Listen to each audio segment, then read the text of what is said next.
And I think you might be in a unique seat too, because you're already qualified through the Open. So your season might look a little different than, some of these other athletes who are still looking for qualification before this all hit.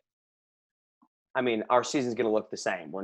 I doubt we have the games, and there's not going to be any more sanctionals. So I think, pretty sure my season was just like, I put a lot of effort in the Open, and whoop-de-law, it's not going to happen. So that's my bet. If I'm betting on red. I'm betting on black there. That's my bet. Yeah. So even with the announcements currently that they're trying to do either something virtual or something at the ranch, you still don't think it's going to happen?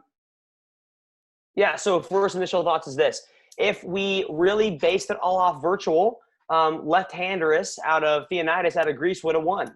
And look at him now. He can't play for 4 more years. Number 2, my thoughts are I compare it to things in the past, right? So Watt on the Waves is a good example. Watt on the Waves is a cruise. You guys know the story of Watt on the Waves for this year? Or should I explain it for the viewers or the listeners? You could explain that. Yeah. So Watt on the Waves is supposed to happen this year. It's essentially a company that puts together, they bring a bunch of CrossFit Games athletes on a boat, on a cruise boat, and they fill it with a bunch of fans. It's a great idea, honestly. And you go on there and you work out in the Bahamas or wherever they go, and they work out in the boat and do stuff like that. And so, of course, but Watt on the Waves does not own the boat, right? The boat's owned and contracted through Carnival or whatever, some bigger boat company.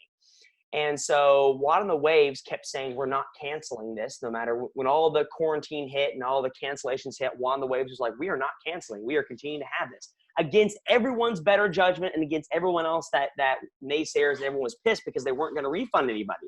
They said, we're not going to refund anybody. We're still having it. We're still having our thing. And everyone wanted to pick up a pile of poop and throw it on Watt on the Waves. But what they didn't think about was the fact that Watt on the Waves probably has a deposit down on that boat, and Carnival's in charge. So if Watt on the Waves cancels it, this is at least my thoughts. My thought is, okay, they're not going to get their money back because Carnival's like, what if you cancel it? That's your fault. But if Carnival, if their boss cancels it, the people who own the boats, then Watt on the Waves should get a refund, right? Because it's out of their control. And then they can refund everybody else, and it rolls downhill. I think that's going to be the same thing for the games this year. I think we're moving it to Aromas, but I don't know why.